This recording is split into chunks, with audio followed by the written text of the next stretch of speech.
ఏమి ఇచ్చారు ఇంతవరకు గవర్నమెంట్ వచ్చి? ఏమి ఆడవాళ్ళకి ఏ పథకాలు ఇచ్చాడు? ఇచ్చేస్తున్నామని ఫోన్లో పెడుతున్నావు. ఏ పథకం ఇంతవరకు మేము చూడలేదు అసలు. ఇంతవరకు రేషన్ కార్డులు అన్నావు, కొత్తగా పెళ్ళైన జంటకి ఇంతవరకు రేషన్ కార్డులే లేవు అసలు. వాళ్ళకి ఏది రాలేదు ఇంతవరకు, లేదు అసలు. ఆ పాత గవర్నమెంట్ని గుర్తు చేసుకొని నువ్వు ఇచ్చేస్తున్నాను అన్నా చెప్తున్నావు. నువ్వు ప్రతి ఒక్కటి ఇస్తున్నావు అన్నాడు. మొన్న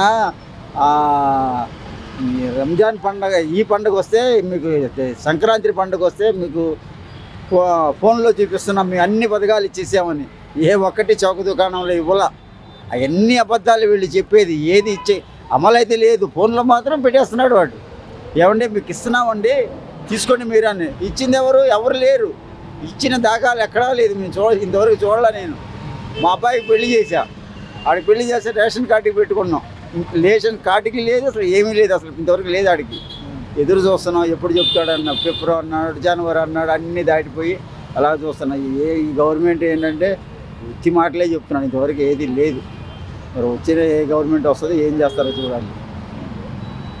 సార్, ముఖ్యంగా చూసుకున్నట్లయితే కనుక వివేకానంద రెడ్డి హత్య కేసులో సాక్షులు అందరూ మరణిస్తున్నారు. దీనికి కారణం జగన్మోహన్ రెడ్డి అని చంద్రబాబు నాయుడు గారు వ్యాఖ్యలు చేస్తారు. వ్యాఖ్యలు ఎలా చూడొచ్చు? అవన్నీ ఏమంటే గవర్నమెంట్ ఉందండి, గవర్నమెంట్ చూస్తుందండి. అది ఇదంతా గవర్నమెంట్ చూసుకోవాల్సిన విషయాలు. గవర్నమెంట్ ఉందిగా. నువ్వు నేను చెప్తే అది తీసుకుంటారా ఏంటి? ఏం కాదు, అన్ని అబద్ధాలు అవన్నీ. గవర్నమెంట్ ఇన్వెస్టిగేషన్లో చూస్తుంది. అది చూసినప్పుడు దాన్ని తెలుస్తారు. ఎవడు నేరస్తుడా, ఎవడన్ని చేసిందా అనేది వాళ్ళకి తెలుస్తుంది. అది మనం చెప్పామనుకోండి మనం నేరస్తులు అవుతాం వాళ్ళు. అదే అది ఏంటంటే ఈ గవర్నమెంట్లోకి వచ్చేటప్పటికి ఇంతవరకు ఏ పథకాలు ఇవ్వండి చెప్తున్నాగా. లోగల్లో చంద్రబాబు చేశాడు కానీ ఏ పండుగ వచ్చినా రేషన్ కార్డుల్లో ఇచ్చేవాడు, అన్నీ ఇచ్చేవాడు. ఇప్పుడు అవి కూడా బంద్ చేశాడు.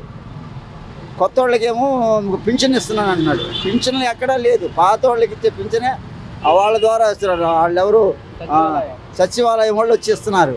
ఇదివరకు వీళ్ళని పెట్టుకున్నారు వాలంటీర్లు వచ్చేసారు. ఇంటింటికి వచ్చేవాళ్ళు మా దగ్గరికి. అయ్యా మీకేంటి పలాంది కావాలా, పలాంది వద్దా, మేము ఇంటికి బయటకు వెళ్ళేవాళ్ళం కాదు, వాళ్ళు వచ్చి చేసి వెళ్ళేవాళ్ళు. ఇవాళ ఇంటికి సచివాలయాల దగ్గరికి వెళ్ళి తిరగలేక చచ్చిపోతున్నాం మేము.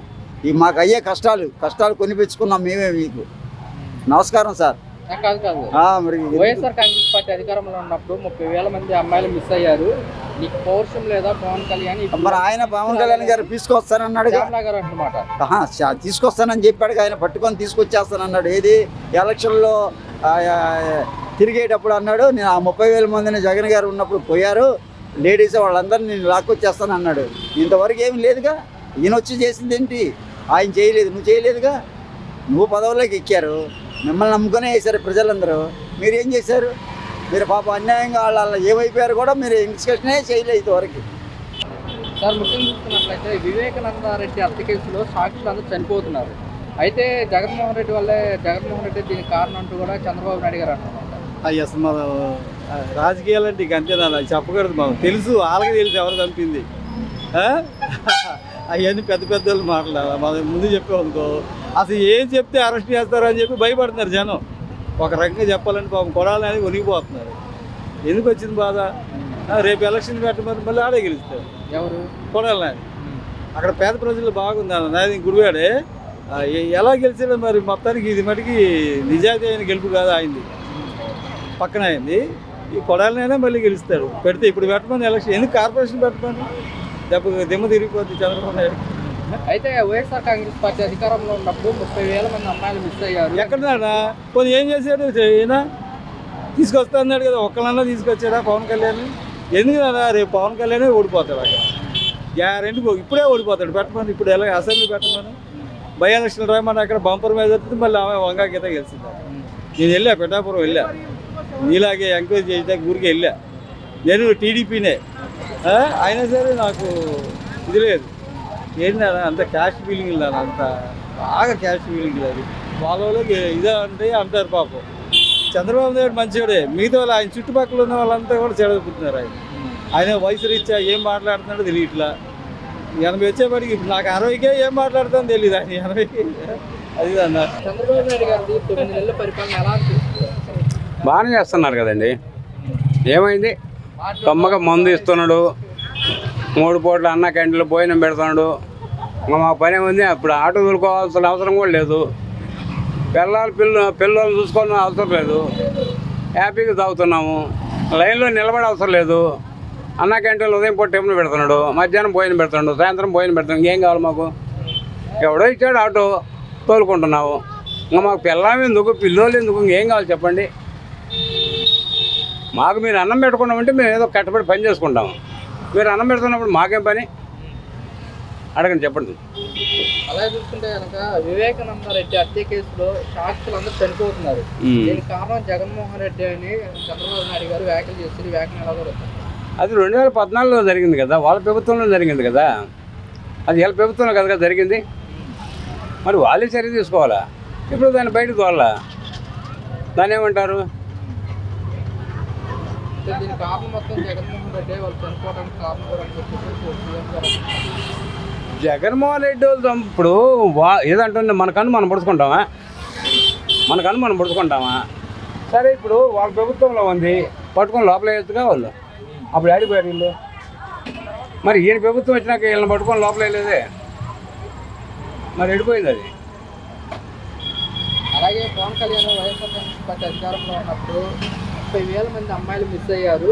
నీకు పౌరుషం లేదా పవన్ కళ్యాణ్, ఇప్పుడు దాకా ఏం చేస్తామని శ్యామలా గారు అంటున్నమాట. ఇప్పుడు ఇలా అధికారంలోకి వచ్చింది కదా, మరి వాళ్ళు ఎక్కడ కిడ్నాప్ అయిందో, ఎక్కడ దాచిపెట్టిందో మరి ఇంత తీసుకురావచ్చు కదా.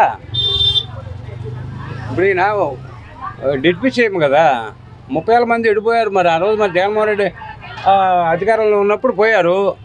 మరి ఇలా వీళ్ళని తీసుకురావచ్చు కదా. ఈయన కిడ్నాప్ చేసినా, చంపినా, ఏదైనా కానీ తీసుకురావచ్చు కదా. మరి అడిగిపోయారు, వీళ్ళు అధికారంలో ఉన్నారుగా, వాళ్ళే చెప్పాలి.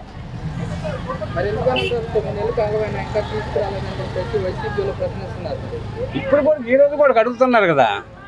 ఇది ఏదైనా వాళ్ళు తప్పు చేసి ఉంటే మరి వీళ్ళు తీసుకురావాలి. మరి అది ఇదే చదువుకునే పిల్లలు అమ్మ ఒడి అని ఇచ్చారు. మీరు అమ్మ ఒడి ఎవరు ఇచ్చారా ఇప్పుడు దాకా? మీరు ఎక్కడ ఇచ్చిన దాఖలు లేదు. మీరు ఆయన ఉంటే మహానుభావుడు, ఎప్పటికప్పుడు కొట్టి ప్రజలకి చెప్పేవాడు ఆయన. మీకు ఇంతవరకు లేదు అసలు. అది తల్లికి వందనం రైతులకి రైతు భరోసా మే మాసంలో వేస్తాము అని చెప్పేసి కూడా కూటమి ప్రభుత్వం అంటున్నమాట. లేదు సార్, ఇవన్నీ అబద్ధాల మాట. అదే చెప్తున్నాను మీకు. చౌక దుకాణాల ద్వారా మేము అన్నీ ఇచ్చేస్తున్నాను అంటున్నాడు ఆయన. ఫోన్లో పంపిస్తున్నాడు. ఎక్కడ ఇచ్చాడు? ఎవరికి ఇచ్చారు? వాళ్ళు ఇచ్చిన దాఖలు చూపించమనండి పోనీ. ఎక్కడైనా ఎక్కడా లేదు ఇంతవరకు. స్టోర్లో వాళ్ళని అడుగుతున్నాం మేము. స్టోర్లో అడుగుతుంటే మీకు చంద్రబాబు కాదండి, మీకు జగన్ గారు ఉంటేనే, ఆయన ఉంటేనే మాకు బాగుండేదండి వాళ్ళే అంటున్నారు. మేమంటాం కాదు. స్టోర్లో గవర్నమెంట్ వాళ్ళు, మీ దోదాలో పనిచేసే వాళ్ళు వాళ్ళే చెప్తున్నారు. ఇదేంటి సార్ మాకు ఏది రావట్లేదంటే ఏదీ లేదు, ఇంతవరకు ఏమీ లేదు అసలు. ఇప్పుడు చంద్రబాబు నాయుడు గారు చెప్పిన పథకాల నుంచి ప్రజలంతా ఓట్లు వేశారంటారా? ప్రజలు ఓటు వేశారు అనేది ఆ భగవంతుడికి తెలియాలి. అది ఏదో మతలబ్ జరిగిందో ఏం జరిగిందో. మేము మా ఇంట్లో 15 మంది ఉంటాం దగ్గర. మా 15 మంది ఓట్లు తీసుకుని వెళ్ళి జగన్ గారికే గుద్దాం. మాలాంటి వాళ్ళు పల్లెటూరులో కానీ ఎక్కడైనా కానీ అంతా జగన్కే వేశారు. మరి ఏం జరిగింది ఈ మధ్యలో మాత్రం భగవంతుడికి తెలియాలి. అది మరి జగన్ గారికి కూడా తెలుసు. అది మేము చెప్పడం కూడా కాదు. ఇందులో ఏదో మొదలం జరిగింది. మొత్తానికి 99% జగన్కే పడ్డాయి ఓట్లన్నీ. కాకపోతే ఇక్కడ ఏదో మొదలపు జరిగింది. అది భగవంతుడికి తెలియాలా. అది ఎప్పటికైనా దేవుడు చూస్తాడు, చూడకుండా ఏముంటాడు. ఇప్పుడు నేను తప్పు చేస్తే నన్ను ఊరుకోడుగా దేవుడు, నన్ను దేవుడు వేస్తాడు. డిపార్ట్మెంట్ తీసేయండి, దేవుడైనా ఒక దెబ్బ వేస్తాడు తప్పు చేస్తే. నేను ఏమంటే పల్లెటూరులో ఒక తల్లిదండ్రులు ఉంటే ముసలివాళ్ళు, వాళ్ళకి తిండి పెట్టేవాళ్ళు కొడుకులు లేరు. లేకపోతే జగన్ తీసుకుని వెళ్ళి ఇంటికి తీసుకుని వెళ్ళి వాలంటీర్ల ద్వారా డబ్బులు పంపించేవాడు.